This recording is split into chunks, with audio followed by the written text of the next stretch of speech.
Hello class, this is a video tutorial on the third example of mathematical induction. As we've seen from the previous steps, the previous videos, we have the 3 steps, and most of it is happening here. So let's get straight to our third example. You can pause the video at any time and hopefully you're getting used to the idea of how to do this. So here we go. So let's prove by mathematical induction. I'm not going to say the whole statement because that's rather a mouthful, but we need to prove it true for all integers n is greater than or equal to 1. As before, first step, we always test the smallest number in the given domain, which is 1. So n is equal to 1. Once again, if this were 0, we test n is equal to 0. So here we go. If it's 1, we get 1 over 1 times 1 plus 1. We're substituting it to this statement. We're going to let that equal to 1 over 1 plus 1. That's nice and easy. That's going to be 2. 1 times 2 is 2. That's going to be a half on the left hand side. And the right hand side is also half. We say true for n is equal to 1, since left hand side is equal to right hand side. You'll start to see my handwriting get a little bit worse because I'm trying to do this a little bit faster for you all. So step 2, we assume true,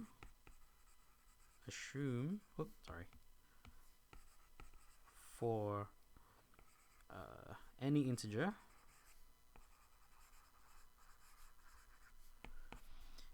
k is greater than or equal to 1. We assume, you can say the statement, but you can assume true for n equals k. So I'm going to take this entire thing, make it a little bit smaller like this, and also I don't need this middle term. I can have fewer. There we go. I'm going to make these k instead. K, k, k, k. Fortunately, because you don't have this on iPad, you're going to have to write all of that out. So we assume that to be true. What we need to prove is we prove for n is equal to k plus 1. This one I will write out. Get 1 over 1 times 2 plus 1 over 2 times 3 plus dot dot dot plus 1 over k plus 1 times, remember, a lot of students get this substitution mixed up. We're substituting k plus 1 plus 1. That's this group here. Okay, so that's going to become k plus 2. This left hand side must equal the following statement: k plus 2 over, that's k plus 1. K plus 1, because if that's just k, if we substitute n equals k plus 1, we get k plus 1 over k plus 2. So it's this statement that we need to prove. So focusing on just the left hand side once again, 1 over 1 times 2 plus 1 over 2 times 3 plus once again, I'm going to leave that little space because we make that assumption again. We use that assumption that we made, that if this is k plus 1, k plus 2, the term right before that is this, k times k plus 1. So the one right before that is 1 over k times k plus 1. And then we make that substitution again. All of this substituting for here. So making that substitution, all of this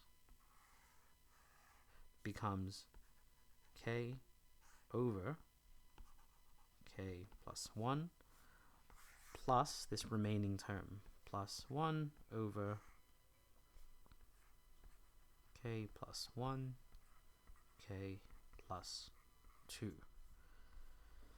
And here's where some more algebraic work comes into play. We want the same denominator.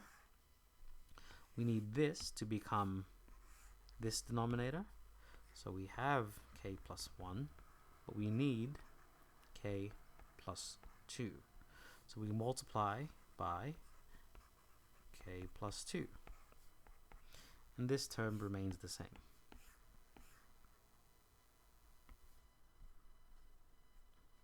Oops, I think I made a wrong substitution. Oh no, that's still fine. My apologies. That's still fine. Expanding this top one here, we get k squared plus 2k.